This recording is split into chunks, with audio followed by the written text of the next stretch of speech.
ચાલો આજે આપણે ચાણક્યના એ જ જ્ઞાન સાગરમાં ડૂબકી મારીએ જે આપણને સંપૂર્ણ આત્મનિર્ભરતાનો સાચો માર્ગ બતાવે છે. આ એવા સિદ્ધાંતો છે જે કોઈપણના જીવનને એક નવી જ દિશા આપવાની તાકાત ધરાવે છે. આત્મનિર્ભરતાની આખી વાતનો પાયો બસ આ એક જ શક્તિશાળી વિચાર પર ટકેલો છે.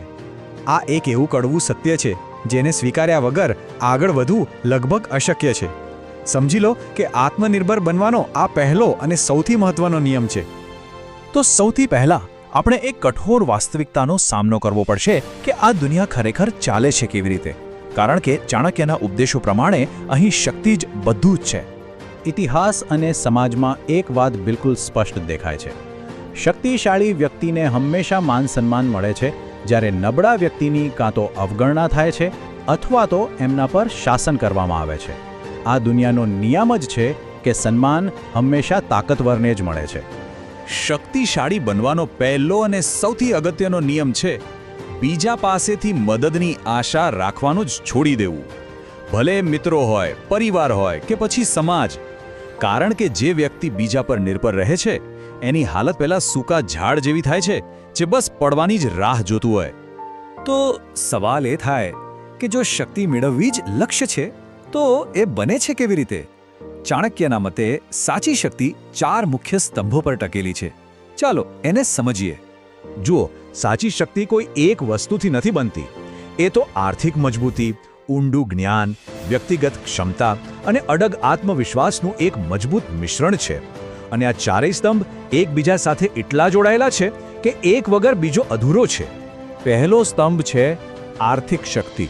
ચાણક્ય એકદમ સ્પષ્ટ કહે છે કે ગરીબીમાં કોઈ પોતાનું નથી હોતું, પણ જો ધન હોય તો આખી દુનિયા પગ નીચે હોય છે. આર્થિક મજબૂતી એ દુનિયામાં સન્માન મેળવવા અને પોતાનો અવાજ બુલંદ કરવા માટેનું સૌથી વ્યવહારુ સાધન છે. આ આર્થિક શક્તિ ઊભી કરવા માટે આ 5 પગલાં બહુ જરૂરી છે.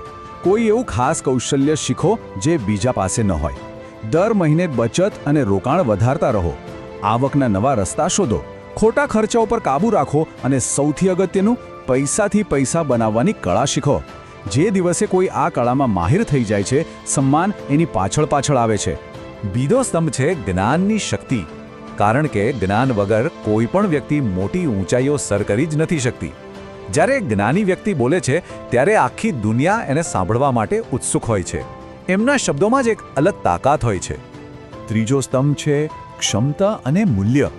એક સીધી વાત છે, જો કોઈ વ્યક્તિમાં કોઈ ખાસ કૌશલ્ય કે કાબિલિયત જ ન હોય તો દુનિયા એની વાત શા માટે સાંભળે?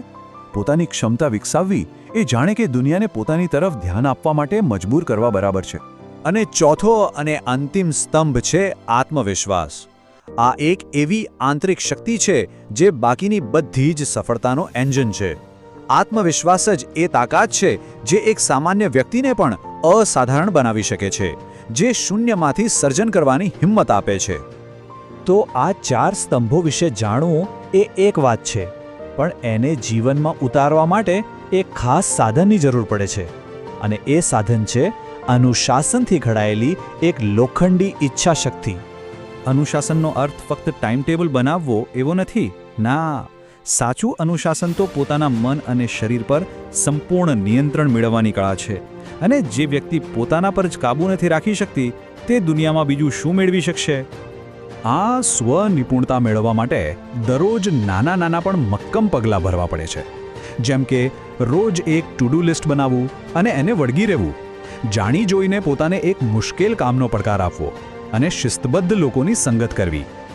દરરોજ માત્ર 1% સુધારો પણ થોડા જ મહિનામાં જીવનમાં મોટો બદલાવ લાવી શકે છે.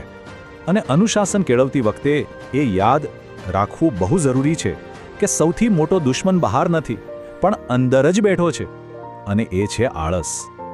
કારણ કે આળસુ વ્યક્તિના સપના ગમે તેટલા મોટા હોય એ ફક્ત સપના જ રહી જાય છે, હકીકત ક્યારેય નથી બનતા. આ બધી ચર્ચા પછી આપણે આખરે એ જગ્યાએ પહોંચીએ છીએ જ્યાંથી બધી શક્તિ અને નબળાઈ જન્મે છે, અને એ છે આપણું પોતાનું મન. સફળતા અને નિષ્ફળતા વચ્ચેનો તફાવત બહારની પરિસ્થિતિઓમાં ઓછો અને અંદરના વિચારોમાં વધુ હોય છે. એક મન કહે છે મને ડર લાગે છે, તો બીજું કહે છે હું રસ્તો શોધી લઈશ. એક વિચારે છે મારી પાસે તક જ નથી, તો બીજું એ જ સ્થિતિમાં કહે છે, જે છે એનાથી જ શરૂઆત કરીશ. અંતે તો વ્યક્તિ જેવું વિચારે છે તેવું જ બને છે. મનને મજબૂત બનાવવાના રસ્તામાં સૌથી મોટો અવરોધ હોય તો એ છે ડર. અને તેને નષ્ટ કરવાનો એકમાત્ર ઉપાય છે તેનો સામનો કરવો, એટલે કે એક્શન લેવું. જે કામથી ડર લાગે છે એ જ કામ વારંવાર કરવાથી ડરનો અંત આવી જાય છે. આ વાત એકદમ સ્પષ્ટ છે. કાં તો ડરને મારી નાખો અથવા તો ડર તમને મારી નાખશે. અહીંયા વચ્ચેનો કોઈ રસ્તો જ નથી. જો ડરના ગુલામ બનીને રહેશો તો આખી જિંદગી બીજાના ઈશારે જ ચાલવું પડશે. અહીં સૌથી મહત્વનો મુદ્દો છે નજરિયાનો. કોઈ પણ સમસ્યા ત્યાં સુધી જ સમસ્યા છે જ્યાં સુધી આપણે એને એ રીતે જોઈએ છીએ. એક સફળ વ્યક્તિ સમસ્યાને સમસ્યા તરીકે નહીં પણ એક નવી તક તરીકે જુએ છે. જ્યાં સામાન્ય વ્યક્તિ અવરોધ જુએ છે ત્યાં વિજેતા વિકાસનો માર્ગ શોધી લે છે. તો આ સમગ્ર ચર્ચામાંથી 5 અવિસ્મરણીય પાઠ આપણે શીખી શકીએ છીએ. પહેલું, જ્યાં સુધી મનથી હાર ન માનો ત્યાં સુધી કોઈ સમસ્યા હરાવી શકતી નથી. બીજું, દરેક મુશ્કેલીમાં એક તક છુપાયેલી હોય જ છે. ત્રીજું, નિષ્ફળતાથી ડરવું નહીં, કારણ કે એ તો સફળતાનું જ એક પગથિયું છે. ચોથું, ધીરજ રાખવી, કારણ કે મોટી જીત હંમેશા સમય માંગે છે. અને પાંચમું, આપણા વિચારો જ આપણું નસીબ લખે છે. અને અંતે ચાણક્યના ઉપદેશો એક મૂળભૂત પસંદગી પર આવીને અટકે છે. જીવનમાં 2 પ્રકારના લોકો હોય છે. એક જે બહાના શોધે છે અને બીજા જે રસ્તો શોધે છે. હવે આખરી નિર્ણય દરેક વ્યક્તિએ પોતે જ લેવાનો છે કે કઈ શ્રેણીમાં જોડાવું છે.